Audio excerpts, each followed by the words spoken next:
Assalamualaikum warahmatullahi wabarakatuh. Innal hamdalillah nahmaduhu wa nasta'inu wa nastaghfiruh wa na'udzu billahi min syururi anfusina wa min sayyiati a'malina may yahdihillahu fala mudilla lahu wa may yudlil fala hadiyalah. Asyhadu an la ilaha illallah wa la syarika lahu wa asyhadu anna Muhammadan abduhu wa rasuluh. Amma ba'du. Pertama-tama marilah kita sampaikan rasa puji dan syukur kehadirat Allah Subhanahu wa taala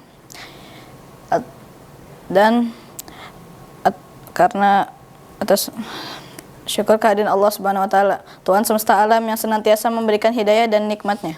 Tak lupa marilah kita haturkan salawat serta salam kepada junjungan kita Nabi Muhammad sallallahu alaihi wasallam. Yang saya hormati Dr. Engineering Hadiah Warman SSI MSc selaku penanggung jawab PBL, dan yang saya hormati pembimbing saya Ustazah Indah Febrianti Fajrin serta dewan juri dan teman-teman yang tidak bisa saya sebutkan satu persatu namun tidak mengurangi rasa hormat saya. Izinkan saya untuk menyampaikan PBL saya yang berjudul Perbandingan Pengelolaan Sampah di Indonesia dan di Jepang. Pertama-tama izinkan saya memperkenalkan terlebih dahulu. Nama saya Muhammad Farid Fatih, tempat tanggal lahir Depok 9 Desember 2010 dari kelas 8.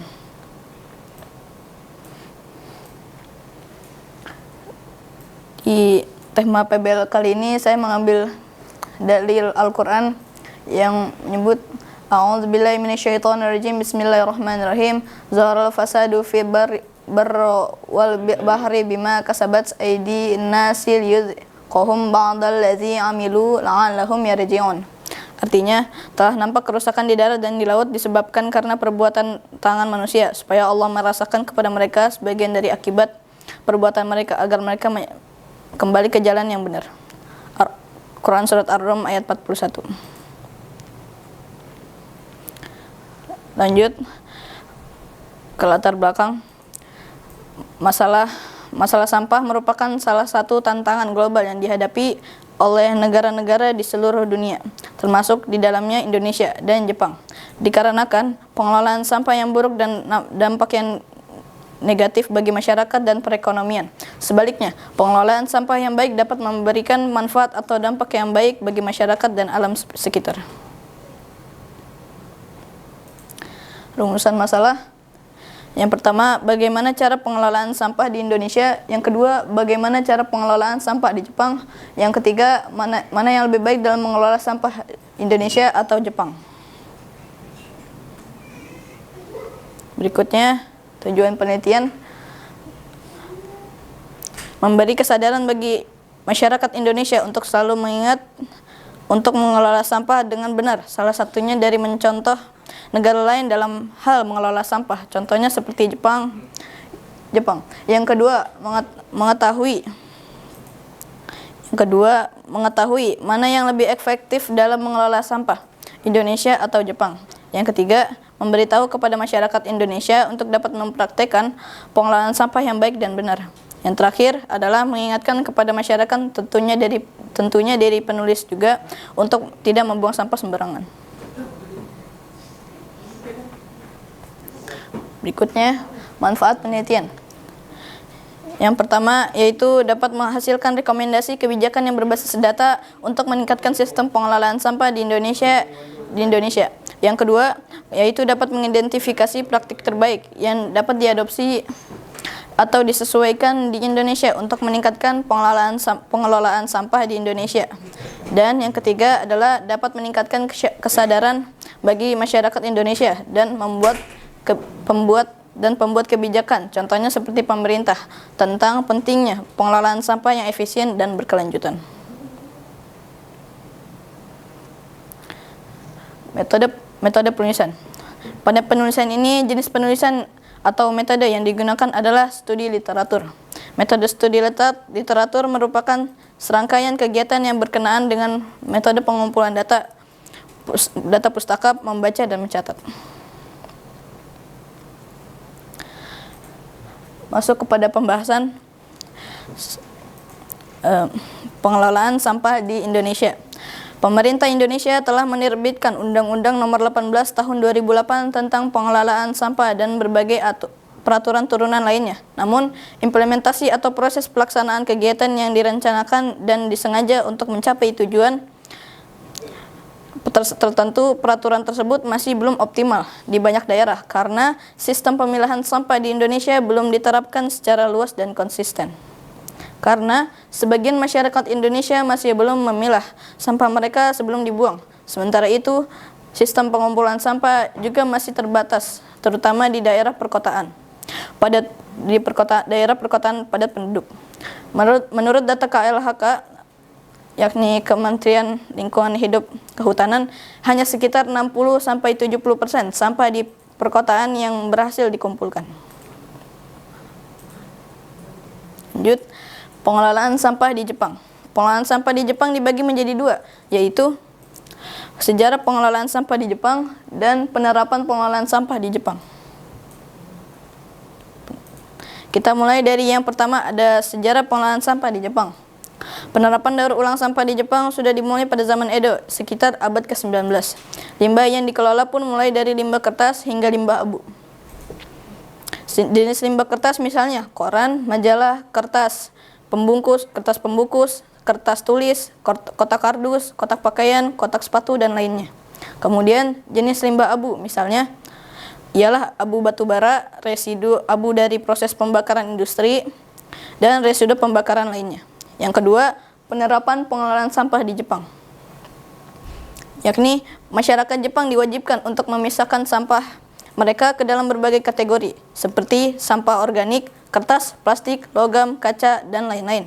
Setiap kategori sampah memiliki jadwal pengumpulan yang berbeda dan diangkut oleh truk sampah yang terpisah. Jepang menggunakan teknologi canggih dalam pengolahan sampah, seperti insinerator, yakni pembakaran dengan tingkat efisiensi tinggi, dan pembangkit listrik tenaga sampah.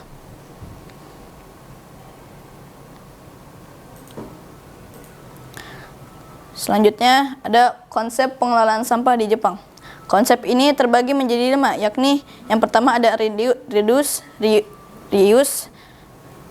Yang pertama ada reduce adalah mengurangi timbulan sampah dan meminimalisir produksi sampah.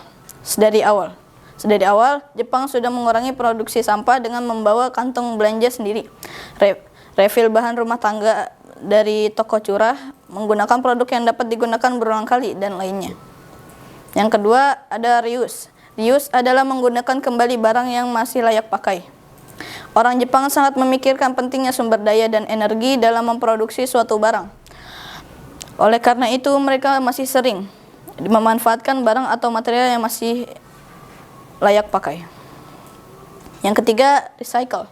Di Jepang, recycle adalah ketika mendaur ulang material dan barang yang dibuang sebagai sumber daya dan tidak membuang barang sebagai sampah. Daur ulang sampah bisa dengan cara meleburkan, mencacah, dan melelehkan untuk dibentuk kembali menjadi produk baru. Dan yang keempat ada namanya itu recover, atau juga bisa disebut heat recovery. Recovery adalah ketika sampah tidak bisa didaur ulang, maka akan dicari jalan lainnya, seperti memanfaatkan sampah menjadi energi terbarukan. Misalnya, dengan memanfaatkan insinerator, sampah yang kemudian panas dari pembakaran akan digunakan untuk pembangkit listrik atau tujuan lainnya. Dan yang terakhir, ada dispose, atau juga bisa disebut proper disposal. Adalah jika tidak ada cara pembuangan lain, maka sampah bisa dibuang secara benar dan dikirim ke TPA agar tidak merusak lingkungan. Perkembangan sistem kelola sampah pun terus dilakukan sekitar tahun 1990 hingga 2000. Jepang membuat sistem yang dimana sistem ini menjadi acuan dasar untuk kebijakan lingkungan di Jepang. Selain itu, sistem legal untuk menciptakan masyarakat yang gemar melakukan daur ulang.